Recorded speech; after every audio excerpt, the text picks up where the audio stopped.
किन्नर चुड़ैल। गोरखपुर नाम का एक गांव हुआ करता था। उस गांव में ज्यादा लोग नहीं रहते थे। उस गांव में एक गर्भवती विधवा औरत रहती थी। उस औरत का नाम कमला था। कमला अपने घर में अकेली रहती थी। उसके पति की सारी जायदाद उसके नाम हो गई थी, पर सभी गांव वाले उस औरत को मनहूस औरत समझा करते थे और सभी उससे नफरत किया करते थे। एक बार कमला राशन की दुकान पर खाने का सामान खरीदने जाती है। भैया जी, जरा 1 किलो दाल चावल देना। अरे हाय हाय हाय हाय हाय हाय! अरे मनहूस औरत, मेरी दुकान में अपशुगन करवाने आ गई क्या? हैं? चल जा यहाँ से। मैं कुछ नहीं देने वाला हूँ तुझे। भाग भाग यहाँ से, चल जा, निकल। भैया जी, ऐसा मत कहिए। मैं गर्भवती हूँ, मुझे खाने की बहुत जरूरत है। मुझे खाना दे दीजिए। दुकानदार कमला को वहां से धक्के मारकर भगा देता है। तभी कमला रोते रोते उस गांव के किन्नरों के इलाके में आ जाती है। गांव वाले किन्नरों को उसी इलाके में रखा करते थे, क्योंकि वो लोग किन्नरों को पसंद नहीं करते थे और उनके इलाके में रहने से मना करते थे। तो किन्नरों ने उसी गांव में अपना एक इलाका बना लिया था। जब किन्नर लोग देखते हैं कि एक गर्भवती महिला रोते रोते उनके इलाके में आ गई है, तो सारे किन्नर कमला के पास जाकर उसका हाल पूछने लगते हैं। क्या हुआ बहन, तुम्हारी गर्भवती अवस्था में इतनी बुरी हालत कैसे है? तुम रो क्यों रही हो? तुम डरो मत, हम तुम्हें कोई नुकसान नहीं पहुंचाएंगे। तुम शांत होकर सब बताओ कि हुआ क्या है। मैं कमला हूँ। मैं गांव के दूसरे इलाके से आई हूँ। 2 महीने पहले ही मेरे पति की मौत हुई है। मुझे गांव के लोग मनहूस मानते हैं, क्योंकि मैं विधवा हूँ और गर्भवती भी। वहाँ के लोग मुझे खाने के लिए कुछ बेचने के लिए भी तैयार नहीं, जिससे मेरा गुजारा नहीं हो रहा था। कोई बात नहीं कमला, हम तुम्हारा ख्याल रखेंगे। किन्नर लोग कमला को एक खाली घर में रहने के लिए जगह दे देते हैं और उसकी देखभाल भी करते हैं। कुछ ही महीने बाद कमला अपने बच्चे को जन्म देती है, पर अफसोस, कमला बच्चे को जन्म देते ही अपनी जान गंवा देती है। जब सब किन्नर बच्चे को देखते हैं तो बहुत खुश हो जाते हैं, क्योंकि वो बच्चा भी किन्नर ही था। कमला ने एक किन्नर बच्चे को जन्म दिया था। अब इस बच्चे की देखभाल कौन करेगा? हम तो इस बच्चे को गांव के दूसरे इलाके में भी नहीं भेज सकते। और तो क्या हुआ, इस बच्चे की माँ नहीं रही तो हम इसे पालेंगे।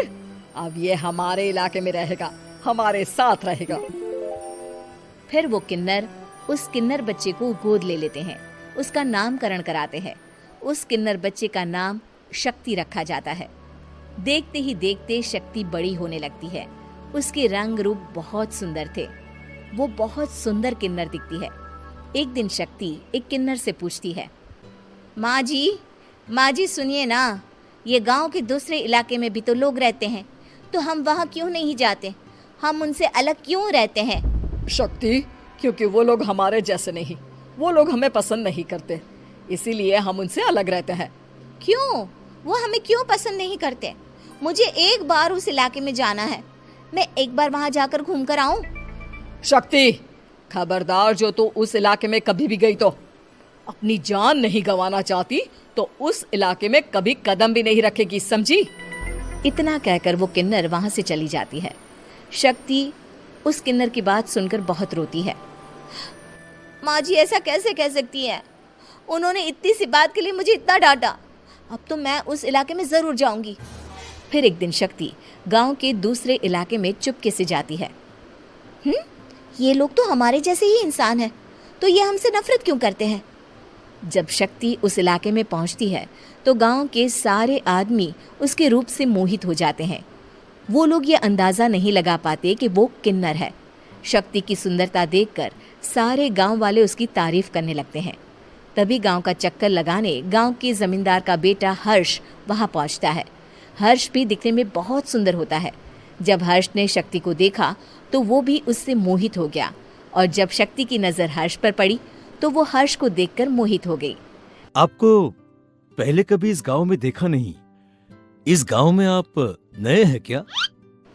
जी नहीं, वो मैं बस। तभी शक्ति बोलते बोलते रुक जाती है और मन में सोचने लगती है, अगर मैंने इनको बता दिया कि मैं दूसरे इलाके से आई हूँ तो वो समझ जाएंगे कि मैं किन्नर हूँ, इसलिए मुझे इनसे झूठ ही बोलना पड़ेगा। शक्ति हर्ष को कहती है, जी हाँ, मैं इस गांव में नई आई हूँ, यहाँ अकेली रहती हूँ। वैसे आप कौन है? आप भी इसी गांव में रहते हैं? जी हाँ, मैं इस गांव के जमींदार का बेटा हूँ। आपको किसी भी चीज की जरूरत पड़े तो आप मुझे बता देना, मुझे अच्छा लगेगा। ऐसे ही शक्ति और हर्ष एक दूसरे से रोज मिलने लगते। वो दोनों अपने प्यार का इजहार करने एक दूसरे से मिलने जाते हैं। तभी शक्ति का पीछा करते करते एक किन्नर वहां आ जाती है। शक्ति, शक्ति, मैं तुमसे बहुत प्यार करता हूँ। मैं तुमसे शादी करना चाहता हूँ। क्या तुम मुझसे शादी करोगी? हाँ हर्ष, मैं तुमसे शादी करूंगी, पर मैं तुमको अपने बारे में एक सच्चाई बताना चाहती हूँ जो मैंने तुमसे छुपा कर रखी है। तभी उनके बीच में ही वो किन्नर आ जाती है। शक्ति, तेरी हिम्मत कैसे हुई ऐसा करने की? वो किन्नर शक्ति को खींचकर गांव के जमींदार के पास ले जाती है। हर्ष भी वहां शक्ति को बचाने के लिए पहुंच जाता है। जमींदार शक्ति और हर्ष के प्यार के बारे में सुनकर गुस्से में आ जाता है और शक्ति को गांव के बाहर निकालने की सजा देता है। शक्ति ये बात सहन नहीं कर पाती और कुएं में कूदकर अपनी जान दे देती है। जमींदार हर्ष की शादी गांव की एक लड़की से करवा देता है, पर हर्ष इस शादी से खुश नहीं होता। शक्ति अपना बदला लेने के लिए मरने के बाद किन्नर चुड़ैल बन जाती है। अब मैं इन गांव वालों को नहीं छोड़ूंगी, अब इनसे मैं अपने प्यार का बदला लूंगी। किन्नर चुड़ैल गांव वालों को परेशान करना शुरू कर देती है। एक बार वो रात को गांव के खेतों में पहुंच जाती है और वहां आग लगा देती है। सारी फसल जल के राख हो जाती है। जब एक आदमी रात को उठकर देखता है कि खेत में आग लग गई है तो वो वहां पहुंच जाता है। वो देखता है कि खेतों के बीचों बीच एक किन्नर चुड़ैल खड़ी है और वहां खड़े होकर ताली बजा रही है। गांव वाला किन्नर चुड़ैल को देखकर बेहोश हो जाता है। जब सुबह उस आदमी को होश आता है तो वो सीधा जमींदार के पास जाता है। अरे जमींदार साहब, अरे वो किन्नर चुड़ैल ने मेरी सारी फसल जला दी। अब मैं क्या करूंगा? क्या होगा मेरा? जमींदार चुड़ैल किन्नर का नाम सुनते ही सब कुछ समझ जाता है। अब वो बहुत डर जाता है। उसी रात को जब जमींदार डर के मारे अपने कमरे में सो नहीं पाता, तभी वहां अचानक से किन्नर चुड़ैल आ जाती है। किन्नर चुड़ैल जोर जोर से जमींदार के आगे खड़ी होकर हंसने लगती है और ताली बजाने लगती है। जमींदार उस डरावनी किन्नर चुड़ैल को देखकर बहुत डर जाता है। तूने मेरे साथ बहुत बुरा किया, अब मैं तुझे जान से मार दूंगी। नहीं नहीं नहीं नहीं नहीं, मुझे माफ कर दो, मुझे मत मारो। मैं कभी ऐसा दोबारा नहीं करूंगा। अब तुम जो बोलोगी वही मैं करूंगा। ठीक है, मैं चाहती हूँ कि किन्नर इलाका गांव के इलाके से जुड़े और गांव का कोई भी आदमी किन्नर समाज से द्वेष ना करे, उससे नफरत ना करे, नहीं तो मैं सारे गांव को मार दूंगी। और तुम गांव में एक नया कानून बनाओ कि अगर किसी ने भी किन्नर समाज को हानि पहुंचाने की कोशिश भी करी या इनसे भेदभाव करने की भी कोशिश करी तो उनको कड़ी से कड़ी सजा मिलेगी। हाँ हाँ हाँ हाँ, मैं ऐसा ही करूंगा। तुम जो बोलोगी वो मैं करूंगा, पर मुझे जाने दो प्लीज। तब वो किन्नर चुड़ैल वहां से चली जाती है। गांव का जमींदार किन्नर चुड़ैल का कहा मानते हुए दोनों इलाकों को एक कर देता है और नया कानून भी लागू कर देता है। तब से वहां किन्नर समाज और बाकी गांव वाले शांतिपूर्वक रहने लगते हैं।